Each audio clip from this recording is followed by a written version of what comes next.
Video podcast हे सगळीकडे अतिशय लोकप्रिय होत आहे. अमेरिकन भाऊ पॉडकास्टचा इन पर्सन एपिसोड शूट करताना आमचा पॉडकास्ट सेटअप कसा असतो बरं? आम्ही किती कॅमेरे लावतो? त्यांचे अँगल्स काय? वायरलेस माईक्स वापरतो का?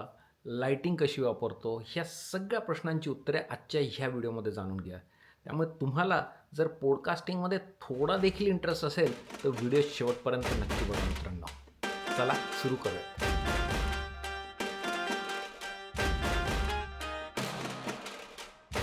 नमस्कार मित्रांनो, मी राहुल आणि इथे तुम्हाला दाखवतो अमेरिकेतील गोष्टी आपल्या मराठमोळ्या स्टाईलमध्ये. भरपूर मंडळी आम्हाला इन्स्टा डी एमद्वारे, मेसेजेसद्वारे, यूट्यूबच्या कमेंट्सद्वारे आमच्या पॉडकास्टिंग सेटअपबद्दल भरपूर प्रश्न विचारत असतात. भाऊ, तुम्ही कुठल्या प्रकारचे कॅमेराज वापरतात? तुम्ही वायरलेस माईक वापरता का? तुम्ही कुठल्या प्रकारचा लाइटिंग यूज करता तुमच्या पॉडकास्टिंग सेटअपसाठी?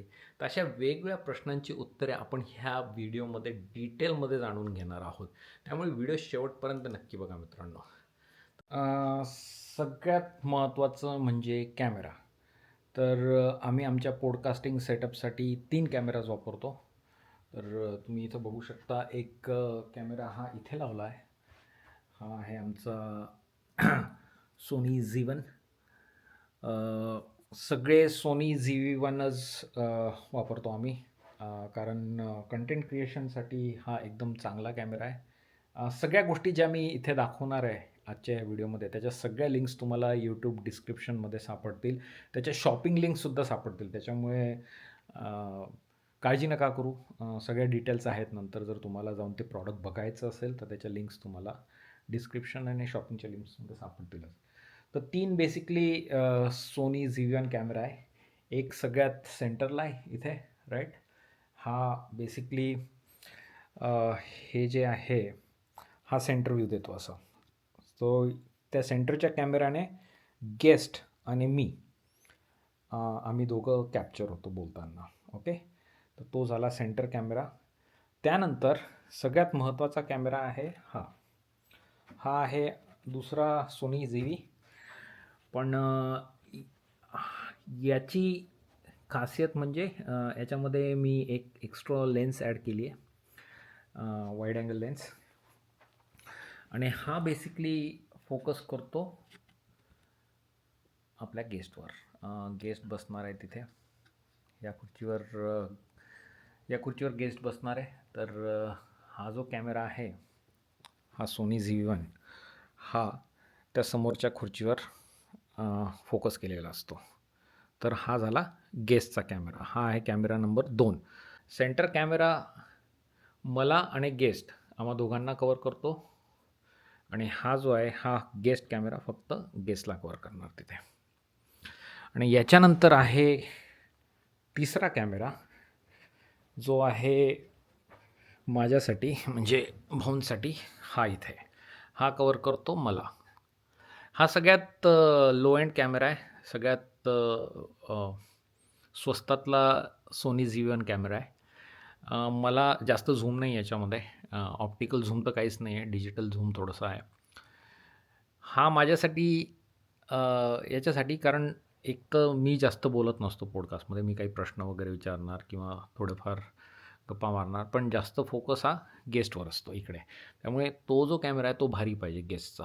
हा लो एंड चालतो. त्याच्यामुळे माझ्यासाठी मी हा वापरतो. पण गेस्टसाठी तो थोडासा चांगल्या क्वालिटीचा हायर कॅमेरा.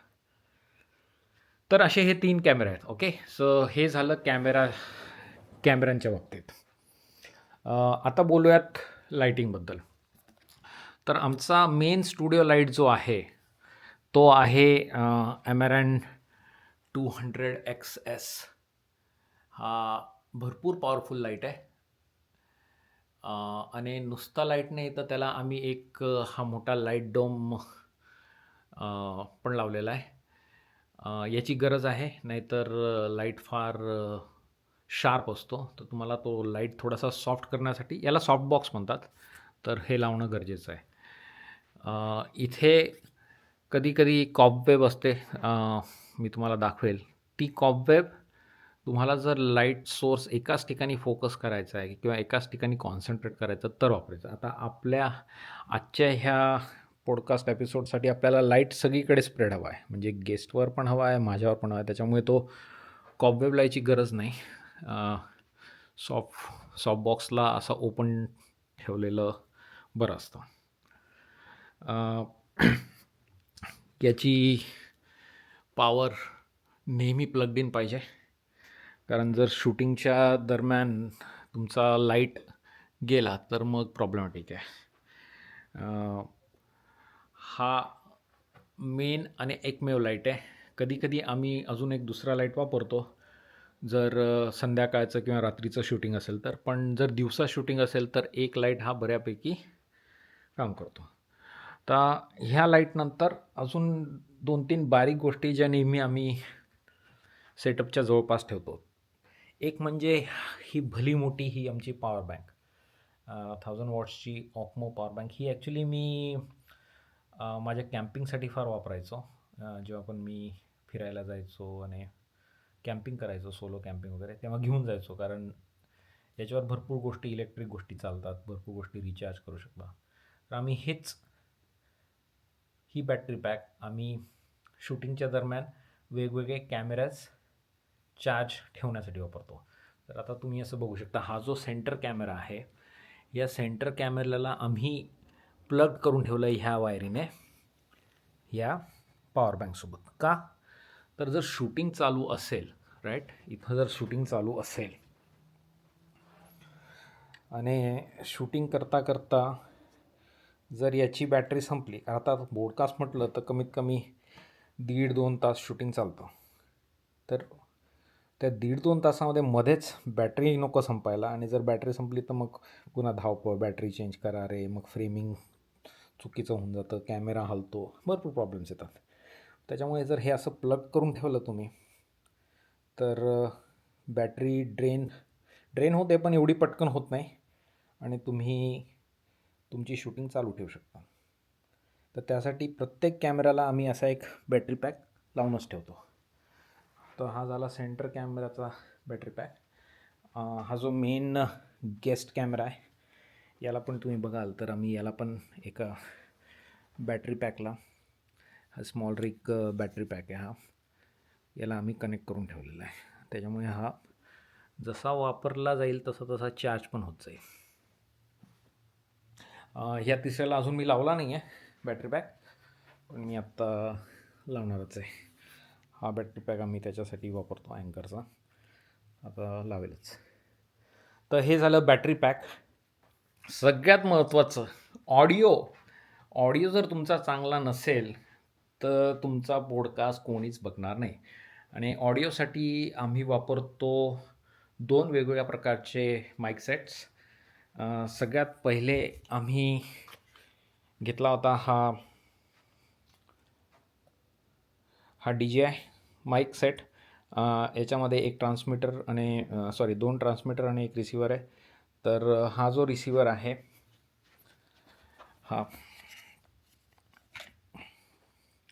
हा रिसिवर आम्ही लावणार ह्या मेन गेस्ट कॅमेऱ्याला, जो गेस्टवर फोकस असतो.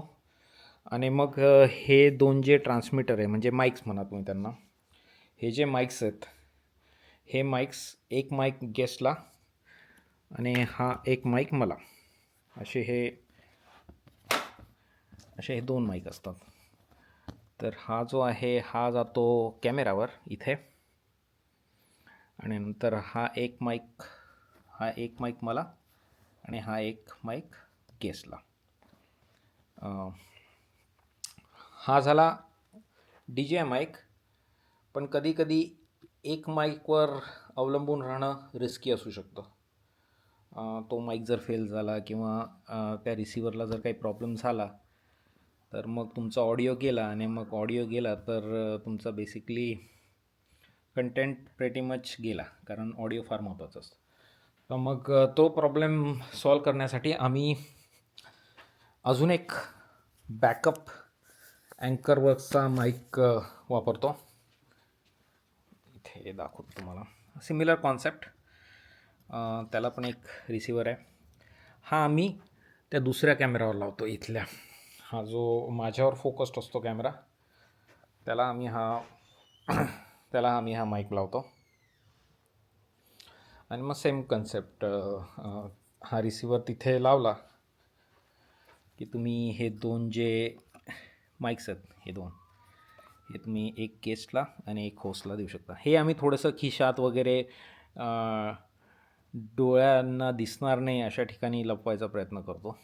कारण हे जे आहेत हे ऑलरेडी क्लिप केलेले असतात तुमच्या शर्टवर किंवा तुमच्या कपड्यांवर. त्याच्यामुळे हा दिसतो. याला इथे मॅग्नेटिक आहे, तर मॅग्नेटिक क्लिपने क्लिप करतो. पण हे जे अँकरचे आहेत ते आम्ही कुठेतरी असं दडवून ठेवतो नजरेच्या आड. तर जर हा फेल झाला काही पण कारणांमुळे, तर ॲटलिस्ट इथून आम्हाला ऑडिओ रिकवर करता येतो. तर हे झालं ऑडिओबद्दल. तर आय थिंक मला वाटतं आहे बऱ्यापैकी सगळं कवर झालेलं आहे. तर असा आहे मित्रांनो आमचा पॉडकास्टिंग सेटअप. कृपया काही प्रश्न असले पॉडकास्टिंगबद्दल, पॉडकास्टिंग सेटअपबद्दल किंवा इतर काही विषयांवर, तर नक्की खाली कमेंट करून विचारा.